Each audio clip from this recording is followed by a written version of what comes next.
America అధ్యక్షుడు Donald Trump అంటేనే సంచలనం.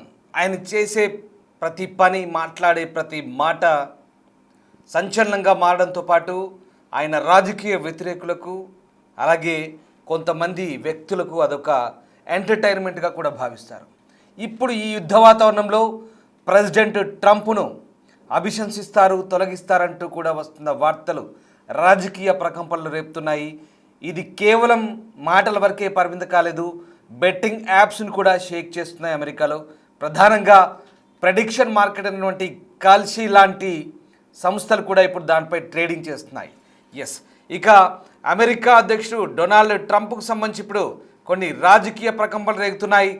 ప్రెసిడెంట్ ట్రంప్ను పదవి నుంచి తొలగిస్తారని ఊహాగానాలు కూడా ఇప్పుడు ఈ బెట్టింగ్ సంబంధించి కీలక అంశాలుగా మారుతున్నాయి.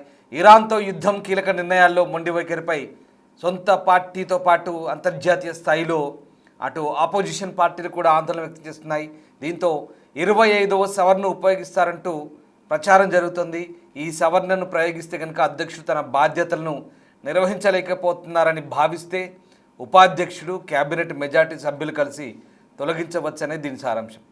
ఇక ట్రంప్ తీసుకునే నిర్ణయాలు, ఆయన మానసిక స్థితిపై కూడా ప్రతిపక్ష డెమోక్రాట్లతో పాటు కొందరు ఎక్కడో ఒక చోట కొందరు రిపబ్లిక్ చట్ట సభ్యులు కూడా విమర్శిస్తున్నారు. కానీ అది బహిరంగంగా మాత్రం కాదు.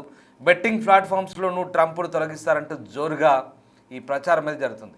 ఇక నిన్నంతా కూడా బూతులతో ట్రంప్ చేసిన ట్వీట్పై కూడా తీవ్ర దుమారం రేపింది. ట్రంప్ వాడిన భాషపై ప్రపంచవ్యాప్తంగా విమర్శలు వచ్చాయి. ట్రంప్ తీరుపై అక్కడి ప్రజల్లో అసంతృప్తి ఉందని ప్రచారం జరుగుతోంది. అయితే ప్రస్తుతం ఉన్న పరిస్థితుల్లో అభిశంసనకు గురవుతాడా అనే వార్తలు కూడా వస్తున్నాయి. ఈ నేపథ్యంలో 2019లో ఉక్రెయిన్ అధ్యక్షుడు జెలెన్స్కీతో జరిపిన ఫోన్ కాల్, 2021లో క్యాపిటల్ భవనంపై జరిగిన దాడి ఘటనలో అభిశంసనకు గురైన సందర్భాలను కూడా కొంతమంది గుర్తు చేస్తున్నారు. అయితే దోషిగా నిర్ధారించడానికి మెజారిటీ లేకపోవడంతో ట్రంప్ను సెనెట్ నిర్దోషిగా ప్రకటించింది. తాజాగా డొనాల్డ్ ట్రంప్ వ్యవహారం ఇప్పుడు ఆసక్తి రేపుతోంది. ఇక మరీ ముఖ్యంగా కీలక నిర్ణయాల్లో ఆయన అనుసరిస్తున్నటువంటి వైఖరి ప్రస్తుతం చర్చనీయాంశంగా మారుతున్న పరిస్థితుల్లో అమెరికా రాజ్యాంగంలోని 25వ సవరణ 25th అమెండ్మెంట్ ప్రకారం అధ్యక్షుడిని తప్పించే అవకాశం ఉంది. కానీ ఇదంతా కూడా సాధ్యమయ్యే పనేనా? నిజంగా వైస్ ప్రెసిడెంట్ అలాగే మెజారిటీ క్యాబినెట్ ట్రంప్కు వ్యతిరేకంగా ఎవరైనా ఇంత దుస్సాహసం చేస్తారా అంటే నెవర్. డొనాల్డ్ ట్రంప్ను కదిలించాలంటే అది అంత ఈజీ కాదు. వాళ్ళంతా ట్రంప్కు వీర విధేయులు. ట్రంప్ చెప్పిన మాటను జవదాటరనేది అక్షరాల సత్యం. ఇక ఇక్కడ ఏం జరుగుతుంది అసలు? ఈ వాదనకు మనకు ఆధారం ఏంటి? ఎందుకు ఈ వార్తను నేను మీకు చెప్పడానికి ప్రయత్నిస్తున్నానంటే, వాస్తవానికి ఇది కాల్షీ అనే ఒక సంస్థ ఉంటుంది. కాల్షీ అనేది ప్రధానంగా 2021లో ప్రారంభించింది. ఇది కమోడిటీ ఫ్యూచర్స్ ట్రేడింగ్ కమిషన్ CFTCచే నియంత్రించబడే ఒక ప్రిడిక్షన్ మార్కెట్ ప్లాట్ఫామ్ అంటారు. అంటే ముందే ఇట్స్ లైక్ బెట్టింగ్. అంటే ముందే ఒక రాజకీయ పార్టీకి సంబంధించి కానీ, ఒక క్రికెట్ గేమ్ సపోజ్ లైక్ ఒక గేమ్స్ సంబంధించి కానీ, ఎవరు గెలుస్తారు, ఎవరు ఓడుతారు, ఎవరు ప్రధాని అవుతారు లేదా ఎవరు అధ్యక్షుడు అవుతారు, ఇలాంటి ప్రెడిక్షన్ మార్కెట్ ప్లాట్ఫామ్ అన్నమాట. సో వాస్తవానికి ఈ కల్షీ అనేది సాధారణంగా పీర్ టు పీర్ మార్కెట్ ప్లేస్గా పనిచేస్తుంది. ఇక్కడ వినియోగదారులు అవును లేదా కాదు అంటే ఎస్ ఆర్ నో అనే పొజిషన్లు మాత్రమే కొనుగోలు చేస్తారు.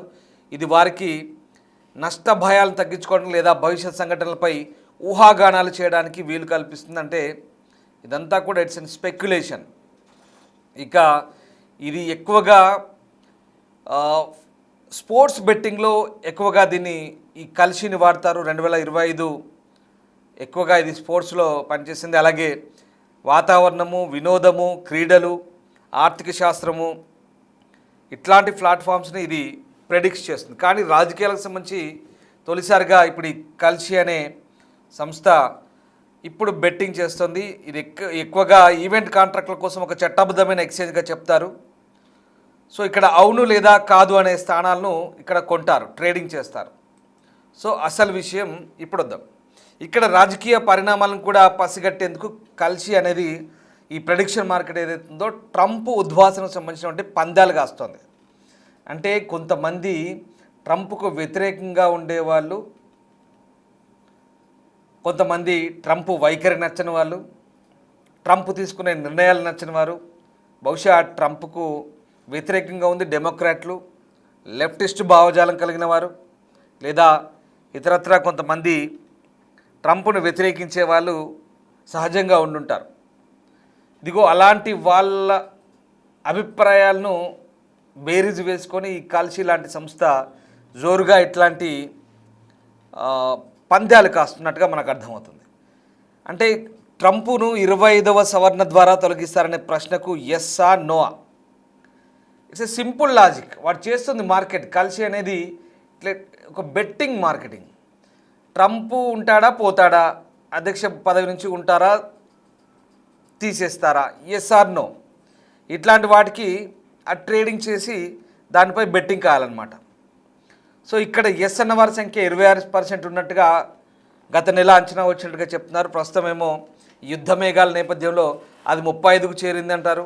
అంటే ఆయన పదవీకాలం ముగియక ముందే ఇంటికి వెళ్ళే అవకాశం ఉన్నట్టుగా దాదాపు 3/1 మంది నమ్ముతున్నట్టుగా ఈ కల్షిని బట్టి మనకు అర్థమవుతుంది. పశ్చిమాసియాలో ఇరాన్తో మొదలైన యుద్ధం, మిత్రదేశాలను సంప్రదించకుండా తీసుకున్న నిర్ణయాలు, అమెరికన్ ఇంటెలిజెన్స్ వర్గాల అసంతృప్తి, దీనికి సంబంధించినటువంటి కొన్ని కథనాలు, సో ఇవన్నీ కూడా దీంట్లో బేరీజ్ వేసుకుంటున్నారు. అంటే శాంతిని నెలకొల్పాల్సిన అధ్యక్షుడు యుద్ధోన్మాదంతో వ్యవహరిస్తున్నారన్న ఆరోపణలు, గతంలో ఎన్నడూ లేని విధంగా సొంత యంత్రాంగం కూడా కొంతమంది ఆయన నిర్ణయాలను అంతర్గతంగా వ్యతిరేకిస్తున్నారనేది ఒక టాకు. సో ఇట్లాంటివన్నీ కూడా ఇందులో వీళ్ళు జత చేస్తున్నారనమాట.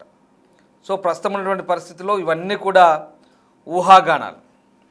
సో వాస్తవానికి ఇక్కడ కొంతమంది ఈ ప్రిడిక్షన్ మార్కెట్లు అనేవి ప్రజల అంచనాలకు ఒక సూచిక వంటివి. వాటిలోని కదలికలు కూడా రాజకీయ కథనాలు, పెట్టుబడిదారుల సెంటిమెంటు, ఇట్లాంటి అభిప్రాయాల్లో పనిచేస్తాయి. ఈ మార్కెట్లు ఫలితాలను ఖచ్చితంగా అంచనా వేయవు, కానీ ప్రజలు ఏమి జరుగుతుందో ఆశిస్తున్నారు, దానిలోని మార్పులు అనేవి ప్రతిబింబిస్తాయంటూ కొంతమంది చెప్తారు.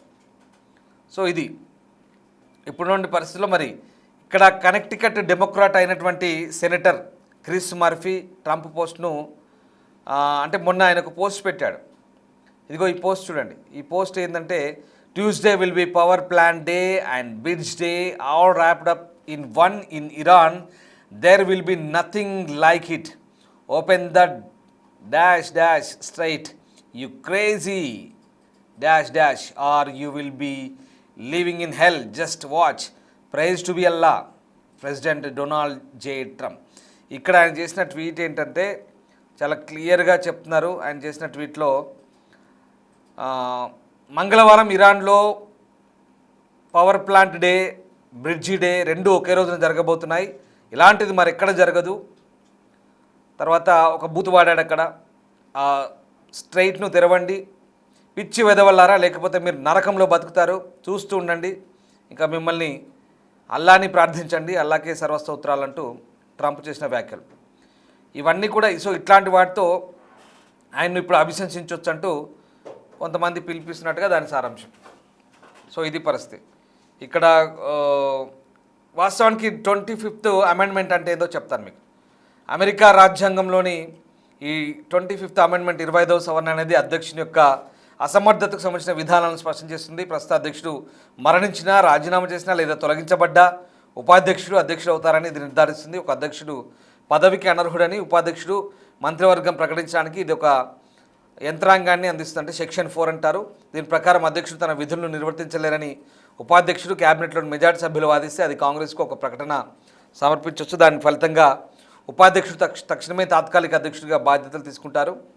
ఇక అధ్యక్షుడు దీన్ని సవాల్ చేస్తే ఆ తొలగింపును సమర్థించడానికి ఉభయ సభల్లో 3/2 ఓట్లు అవసరమై కాంగ్రెస్ నిర్ణయం తీసుకుంటుంది. ఇప్పటివరకు పదవిలో ఉన్న అధ్యక్షుని తొలగించడానికి 25వ సవరణను ఎప్పుడూ ఉపయోగించలేదు. అయితే వైద్య ప్రక్రియల సమయంలో దీని అనువర్తనం ద్వారా తాత్కాలిక అధికార బదిలీలు ఉంటాయని చెప్తున్నారు.